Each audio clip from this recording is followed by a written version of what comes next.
ఇదైతే ఎప్పటిదో వీడియో, ఇప్పుడు పడింది నా కంట్లో. ఇంకంతే ఎడిటింగ్ స్టార్ట్ చేసి పోస్ట్ చేశాను. ఆకు పుల్లగూర రెసిపీ అనమాట.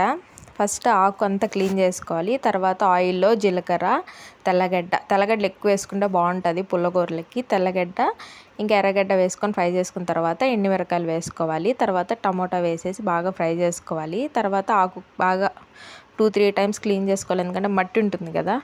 క్లీన్ చేసుకొని బాగా ఫ్రై చేసుకోవాలి. ఇలా నీళ్ళు మొత్తం ఇమిడిపోవాల్సిన పని లేదు, కొంచెం వాటర్ ఉన్నా పర్వాలేదు. ఇంక ఇలా ఫ్రై చేసుకున్న తర్వాత ఎనిపేసి మళ్ళీ తిరగబాత పెట్టుకోవడమే. చాలా చాలా బాగుంటుంది. చపాతీకి బాగా ఇష్టం నాకు ఈ పుల్లగూర, రైస్ కంటే కూడా చాలా బాగుంటుంది. ఇంక తిరగబాత పెట్టుకొనేసి ఇంక తినడమే. ఇంక మా వాడికి సైడ్లో స్వీట్ పొటాటో ఉడకబెడుతున్నాను. వాడికి కూడా ఫుడ్ పెట్టాలి కదా, ఇంకా మనకు పడితే సరిపోతుంది కదా, కడుపులో వాడికి కూడా పడాలి కదా. అంతే, పుల్లగూర రెడీ. నచ్చితే లైక్ చేసి సపోర్ట్ చేయండి. Thank you so much. Bye bye.